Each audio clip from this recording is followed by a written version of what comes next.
Hi guys, here I'm going to show you guys how I made this beauty journal. It has all types of paper in it. It has watercolor, copy paper, pastel paper, multimedia, as well as drawing paper. Here I am cutting out each size of paper. Excuse me. They're going to be 4 by 8s, and this is going to be a perfect bind book. This is my first time trying to do a perfect bind book, so if I make some bumps and mistakes, please excuse me, because I'm just kind of going on what I feel like I need to do. So here is my drawing paper. I'm showing you how I cut out the paper. I'm using a craft knife. You can also use a paper cutter, but my paper cutter broke that day. I would really recommend just using a paper cutter. So after that, I cut out all the pages. What I'm going to do is sand down the sides and cut down the sides to make sure it's even, because I might not want my actual side of my pages to be even. The side where the bind is on the book should be even, so when you glue it, it glues all evenly, and you can put it in your book without a fuss. So here I'm just using an X-Acto knife to cut them down to each the same size, and then using a file to sand down the edges.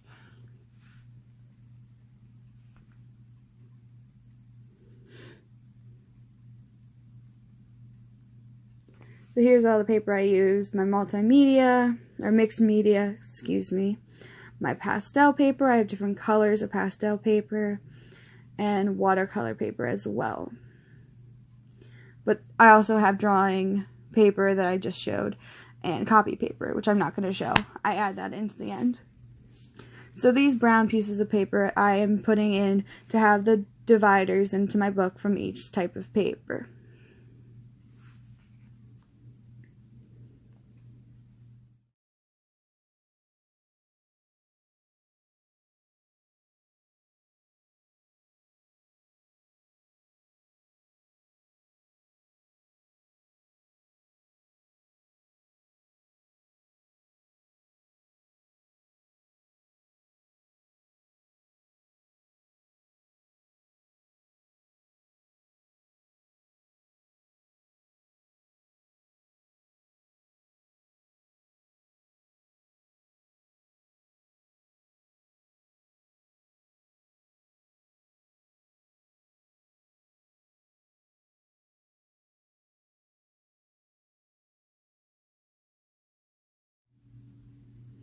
So here I am now going to take all my types of paper, put them together, making sure my divider brown pieces of paper are between each type of paper. I'm binder clipping them together, and then smoothing down the side with a file. And then here you can also use a book press. I would recommend using a book press, but I don't have one. So I'm just using binder clips, and I'm going to glue the ends with PVA glue, or Elmer's glue. I did about 3 to 4 coats to help keep the bind together and strong. For the cover, I use cardboard. I normally just use 1 layer of cardboard for the cover, but I wanted this one to be a thicker, sturdier book. So I used 2 pieces of cardboard for the front, 2 for the back, and 3 for the bind of the book to make it stronger. So here's just me measuring out my size for my cover and cutting it out with my craft knife.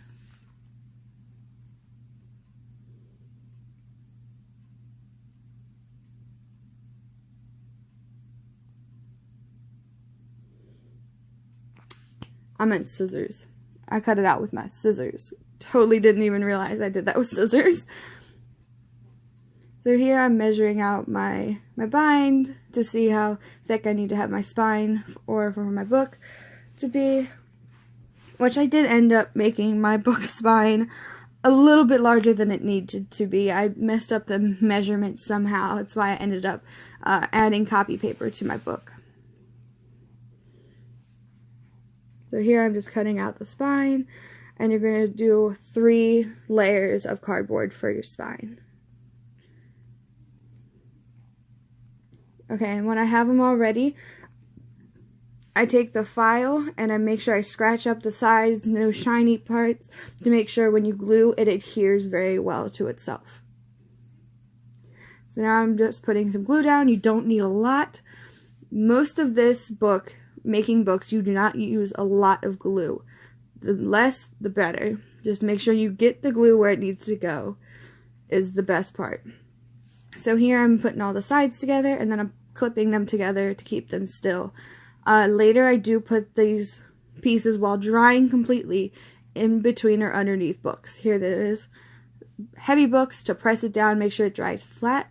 After it dries, I'm taking the paper that I'm using for the cover, and I'm going to glue each side down onto the paper, making sure that there is a little space in between the spine of the book and the covers of the book, as well as about maybe an inch, inch and a half over each side to be able to fold in the cover. So here I'm gluing down the spine and each side. I'm making sure, getting glue all over the thing, all over the cover, all over the cardboard, but not a lot. You don't need a glopping amount a lot or you're going to warp the paper. So here I'm cutting the excess paper off that I don't need onto the spine, onto the cover.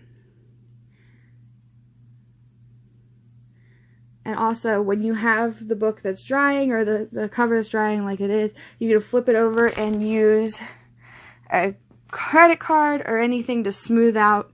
Like, that's what I'm using, a ruler right now to smooth out the cover and make sure there's no air bubbles, make sure there's no warping. And then I'm going to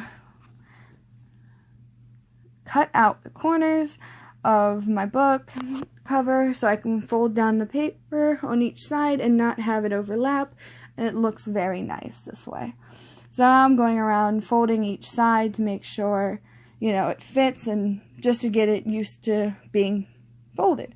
And I'm going to use a little bit of glue on each side and press down firmly onto the cardboard and just make sure it's very well adhered. You don't want any bubbles, you don't want any warping. So you just press down very firmly and make sure all the excess glue is out if there is any glue that's excess. And if you have any parts that are sticking up, just what I did was take a brush and, you know, just poke in some glue in there and squish down and squeeze out any other excess glue and push it down into the cardboard. Here I'm just folding in the sides to make sure that the book is ready to be put in and just to get the book ready, the cover ready for the book. And here I'm trying to figure out how I'm going to put this paper into the cardboard cover. So here I figured out that I'm going to cut 2 pages for each side of the book, and I'm going to glue the spine into the book, and then I'm going to take the paper and put it on each side and glue that to the spine and to the covers. I was going to use the leather, but I ended up using the cardstock brown paper instead because I liked the way it looked.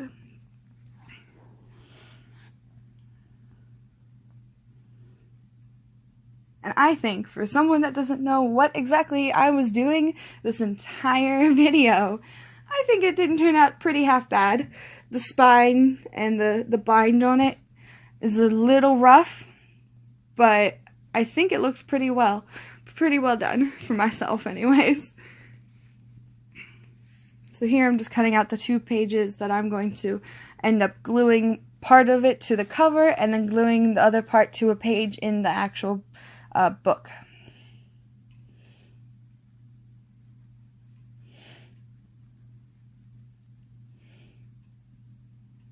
So there I'm putting glue on the ends of that paper that I'm going to put right onto the cover, or the inside cover, sorry, excuse me. So pushing down on the inside cover to make sure that's nice and smooth and no wrinkles. And then I'm going to do the same thing with the other side. It doesn't matter if you put the glue on the inside cover or on the paper first, it really doesn't. So here I did one of each to kind of show you there's no real difference. Just gotta make sure you press down and make sure you flatten that paper. Anything that you're gluing, make sure you glue it very well. You don't want this book to fall apart while using it or anything.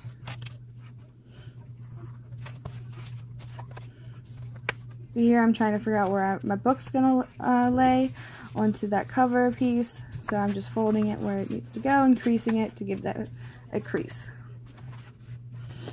Next, I'm going to glue down the spine with, I use hot glue. You don't have to use hot glue. I use extra strength hot glue to just stick it right down to the spine.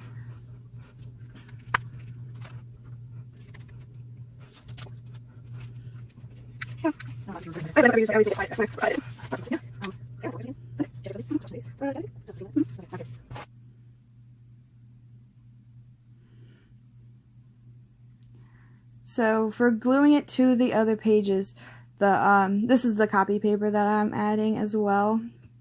When gluing those brown pages on the very sides of the cover photo onto your book, make sure I would use a glue stick instead of liquid glue, because liquid glue kind of makes the paper warp a little bit, and you don't have cardboard or a thick paper to hold on to the warping. So I would recommend actually using a stick glue instead of liquid glue like I did. See, there's a little bit of warping there. That's the only thing.